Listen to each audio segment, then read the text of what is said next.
You think after all the drama with Harry and Meghan's 2021 Oprah interview, the royal family would be done with explosive headlines. But nope, it's back again, only this time it's Prince William who's taking the spotlight, and not because he wanted it, but because Oprah reportedly came knocking again.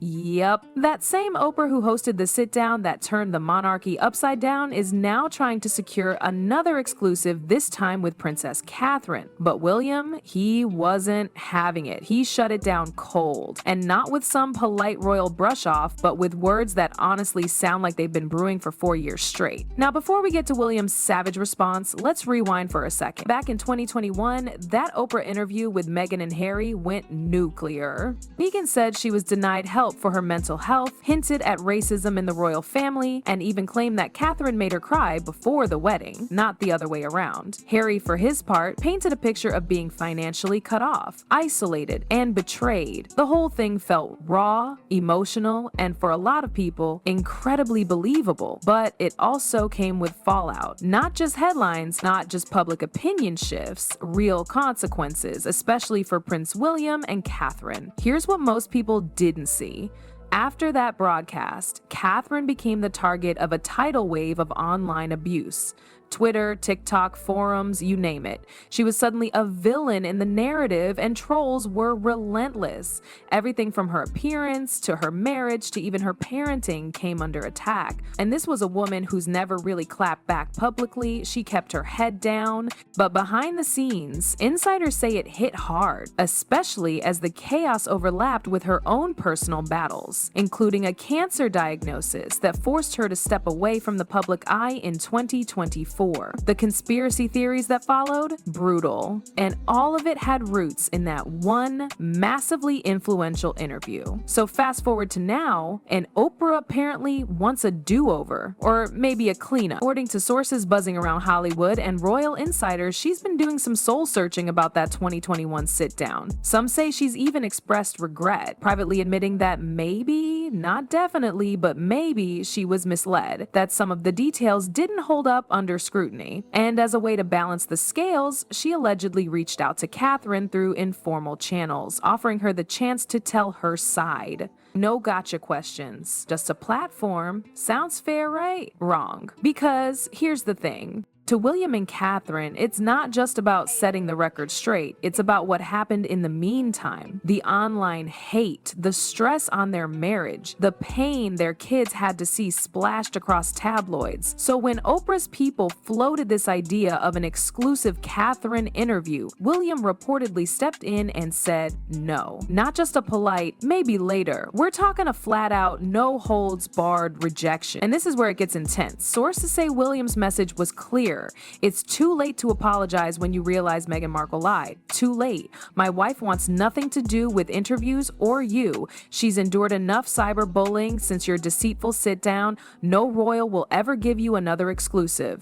That's not PR talk. That's a prince who's done holding back. You can feel the weight behind those words, the exhaustion, the protectiveness. The raw anger from watching his wife take hit after hit because of someone else's narrative. And to top it off, he reportedly drew a line in the sand. No more interviews, no more media stunts, no more using the royal family for ratings. The 2021 Oprah interview didn't just break the internet, it fractured the royal family in ways that still haven't healed. And while Harry and Meghan told their side, it left key members of the monarchy, like William and Catherine, completely voiceless. No chance to correct the record, no opportunity to defend themselves. Just silence.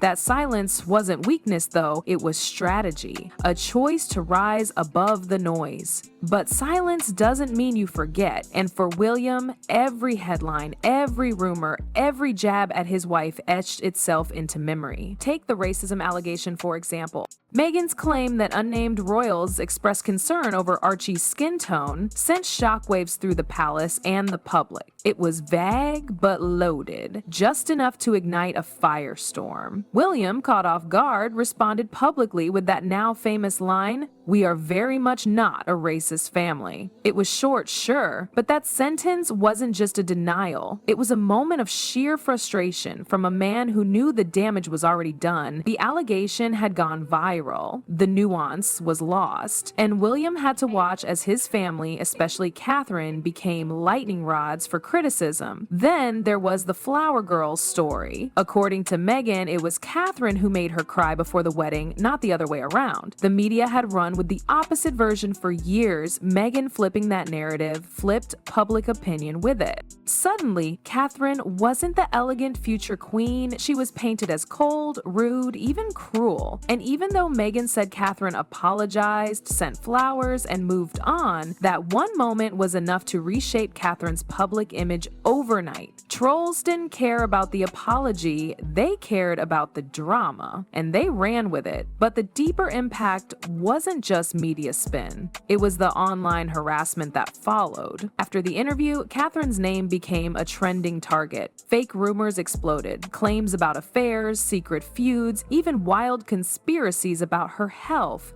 During her cancer treatment in 2024, when she quietly stepped back from the public eye, the silence was weaponized. People accused her of faking illness, others said she was hiding from a failing marriage, and through it all, she never spoke, never gave in. But that silence came at a cost. Behind the palace walls, the pressure built. William, known for keeping a calm demeanor, was reportedly furious. Friends say he stopped eating properly in the days leading up to the Oprah interview, not out of protest, but out of stress. It wasn't just his brother turning his back on the crown, it was the feeling of betrayal of being blindsided by someone he trusted. And while the monarchy has always operated on restraint, William's patience wore thin. He watched as Catherine, the woman he's loved for nearly 2 decades, endured public attacks for things she never said, never did, and no matter how composed she appeared at charity events or royal outings, he saw the toll it took. The tears, the anxiety, the decision to avoid certain public appearances just to dodge a fresh wave of negativity.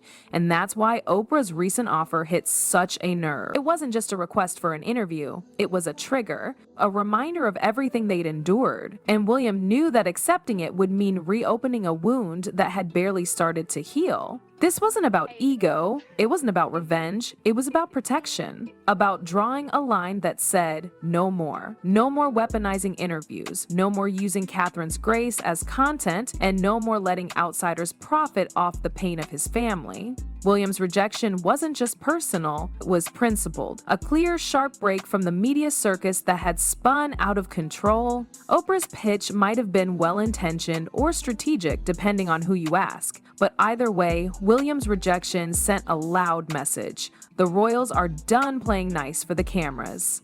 Especially when it comes to Catherine. After everything she's been through, she doesn't need redemption through a lens, she needs peace. And William's refusal was the most powerful endorsement of that. Not with a royal statement, not through palace press, but with a clear and final no. The monarchy's media strategy has evolved fast. There was a time when silence was the shield, never complain, never explain, but in today's viral world, silence often invites chaos, and William gets that. He's walked the line between tradition and modern reality for years now, from launching mental health campaigns like Heads Together to using carefully crafted social media moments to shape perception. He's learned how powerful narrative can be, but he's also learned how dangerous it is when that narrative gets hijacked. And when it comes to Catherine, he's not taking chances. Her battle with cancer was kept private for months, not out of secrecy, but out of dignity. The internet didn't care. Rumors ran wild, hashtags trended, even her absence from public events was twisted into some bizarre mystery. When the truth finally came out, there was a sudden shift. Sympathy poured in, but by then the damage had already been done. The very same platforms that mocked her were now pretending to care. William saw the hypocrisy and it hardened his stance. Oprah's involvement stirred old wounds. Yes, she's one of the most respected interviewers in the world. Yes, she's hosted presidents and pop stars alike. But her sit down with Harry and Meghan, that crossed a line. It didn't just stir headlines, it changed lives. Catherine became the collateral damage of someone else's story. And Oprah never checked in, never followed up, never asked if what aired had consequences for those left behind. So when the offer came in for a new exclusive, Catherine didn't even need to speak. William answered for both of them. He wasn't rude, he was firm. That door was shut. And the response echoed beyond Kensington Palace. Across newsrooms, PR firms, and royal fan accounts, people took notice.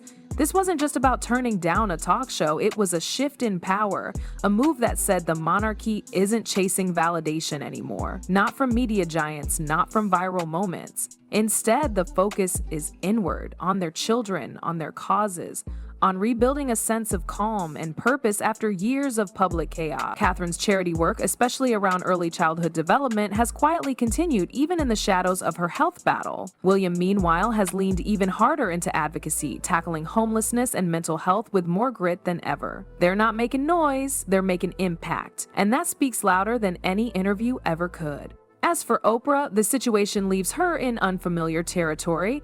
She's used to reconciliation arcs, to emotional breakthroughs. But this time, there's no redemption arc to film, the story's already closed, and it raises a bigger question. How much damage can one interview really do, and when does accountability kick in? Because the truth is, not everything said in 2021 has stood the test of time. Some claims have unraveled, others remain murky, but the aftermath? That was very real, especially for Catherine. William's rejection isn't just a refusal, it's a reset. A decision to protect peace over ratings, privacy over spectacle, and most importantly, love over legacy. The monarchy isn't perfect, but this moment proves that some things are still sacred. And in a world obsessed with attention, that's a rare and powerful thing.